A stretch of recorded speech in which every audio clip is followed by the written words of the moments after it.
Young one, do you want to absolutely crush the JET program application? Do you want to be the next JET? Do you want to teach English in Japan, travel Asia, live the life that you have been dreaming of? Then let me be your senpai. Hi! Tommy's World.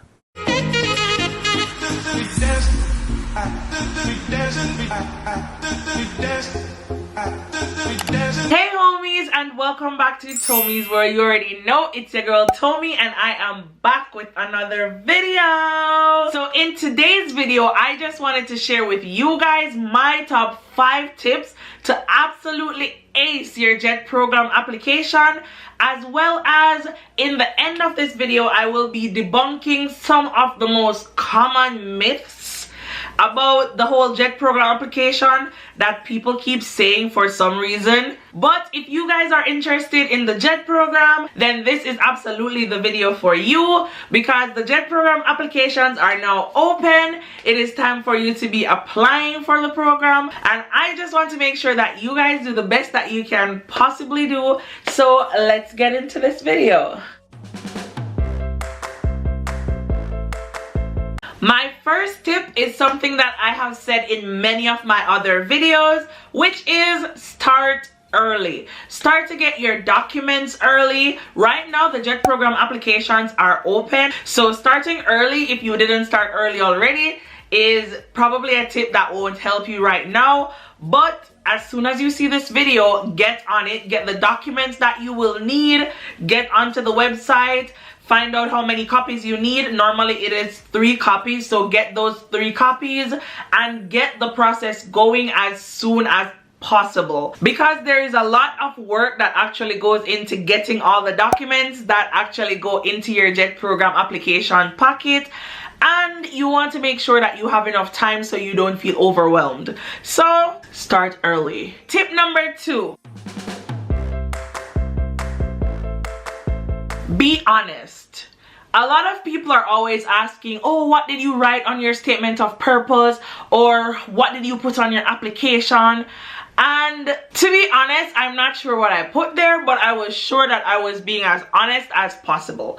For your JET program application, you want to be honest, because if you follow all of the information that is told to you on the internet and on the various sites on the internet, then what will happen is you're going to start sounding like a JET robot, because you're going to start sounding like what you think they want you to sound like, which is the opposite of what they want.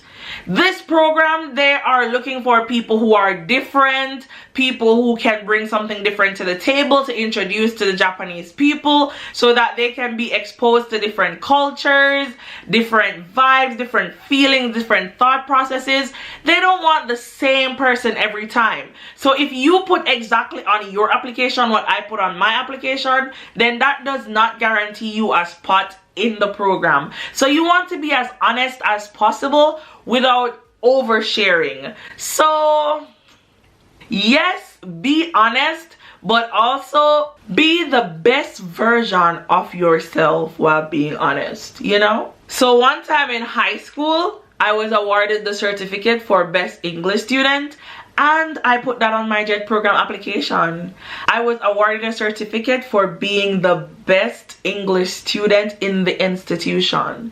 It was only in my 9th grade or 10th grade year group, but potato. Okay, tip number 3. For tip number 3, I want to talk about the driving aspect. So a lot of people want to know, if you put that you don't drive or you drive on your application, what actually happens to you. So to be honest, I think if you put that you do drive, then you might end up in some really inaka places, because those are the places that normally require you to drive.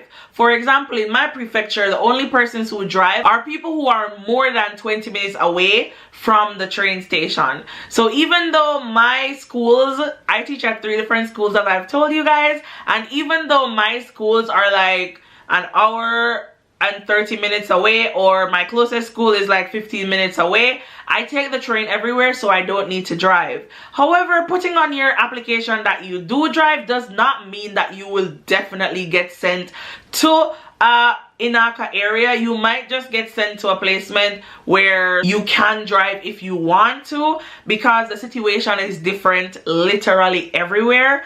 Also, put in the fact that you can drive.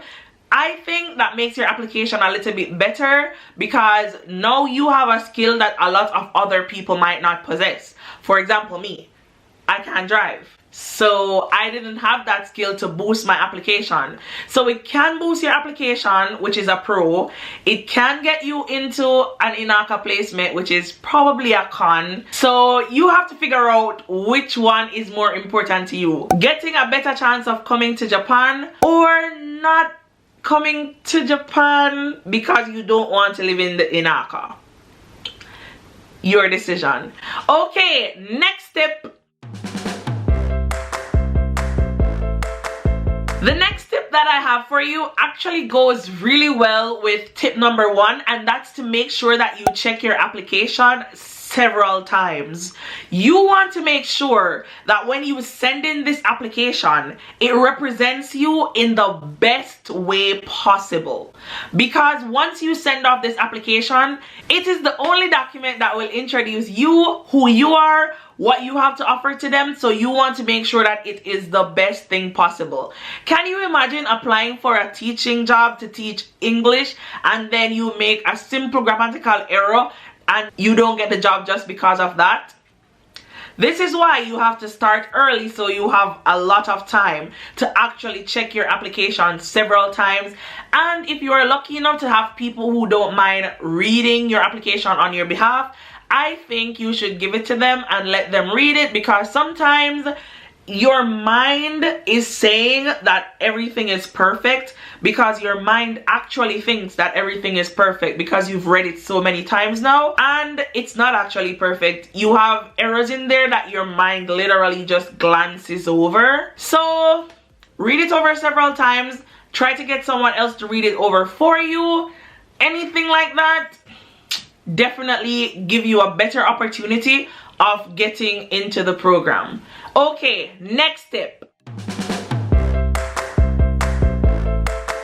For the next tip, we will be talking about your statement of purpose, and I left this one to down at the bottom here, even though it's one of the most important things in this video, just because I have a lot to say about it.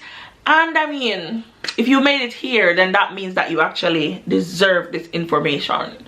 So your statement of purpose is one of the most important parts on your application.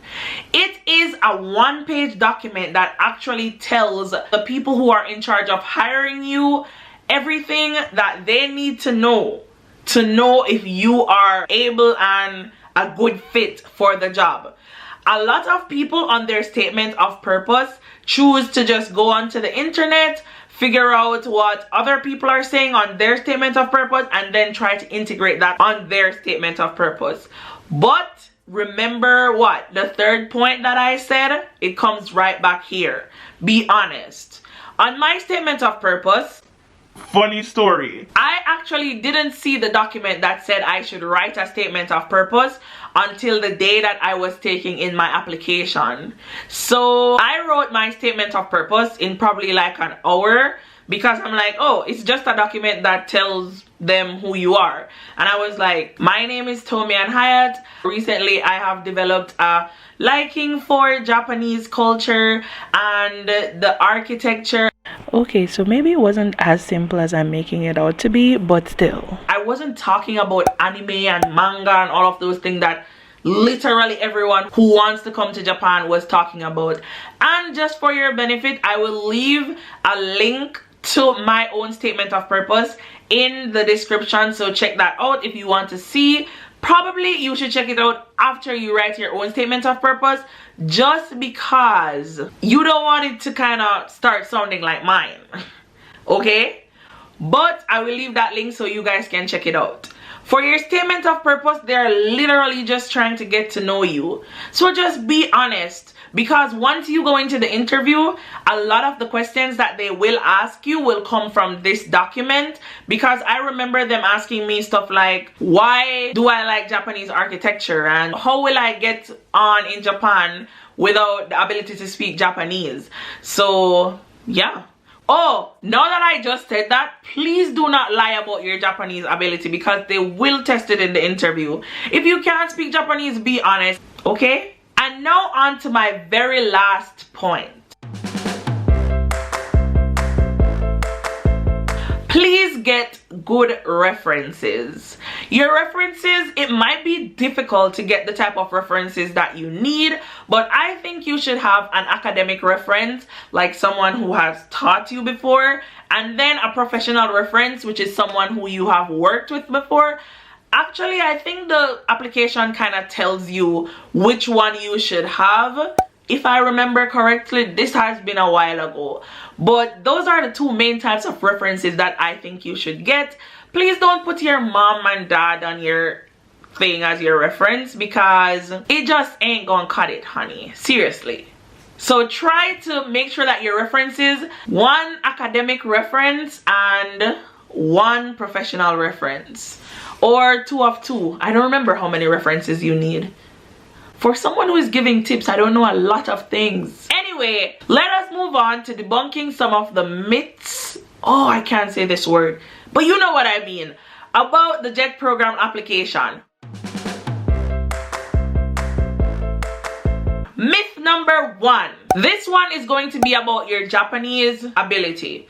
A lot of people believe that you need to put on your application that you are fluent in Japanese, or that your Japanese ability is very strong, and then you're just planning to study up for your Japanese interview when you get to the embassy. You honestly don't need to speak Japanese to come on the JET program. Check out my videos that I have done before this one. I do not speak any Japanese, okay? Trust me, you don't need to speak Japanese to come onto this program. Okay, let's move on to myth number 2. You don't need to be able to drive to come to Japan. You don't need to own a car here, because the transportation system is pretty good most days.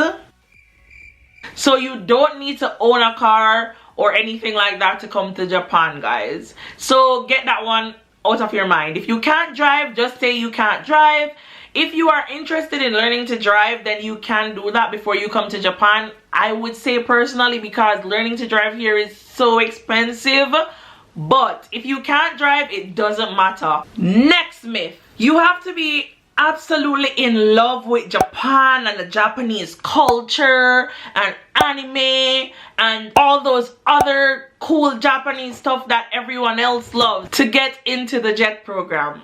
Absolute lies. This is me. If you've been here before and you are a homie, then you know that that is not Tomie. As I've said several times throughout this video, you just need to be honest on your application. They know that not everyone in the world loves anime and Japanese culture. I think when it came onto my application, I was kind of the popular girl who everyone wanted to be friends with. Not on purpose. But when I say this, I just mean that I was so honest on my application about all my likes and dislikes, and it just kind of turned out that they were like, okay, we're gonna prove you wrong. We're gonna show you that Japan is somewhere that you will want to be, you know? So please don't go ahead and say you love anime and those things.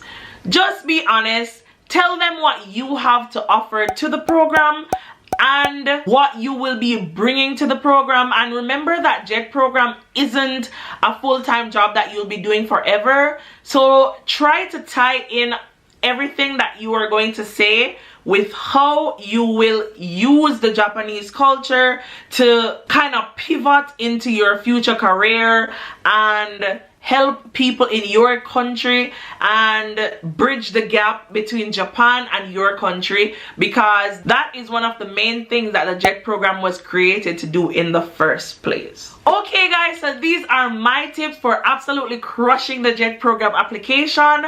and coming here to live and teach and work in beautiful Japan. I hope you guys learned something, and if you have any more questions, feel free to DM me over on Instagram or just leave a comment here, because by liking, sharing, and leaving a comment, you help me out so much. So don't forget to like, share, and subscribe, and I will see you guys in my next video.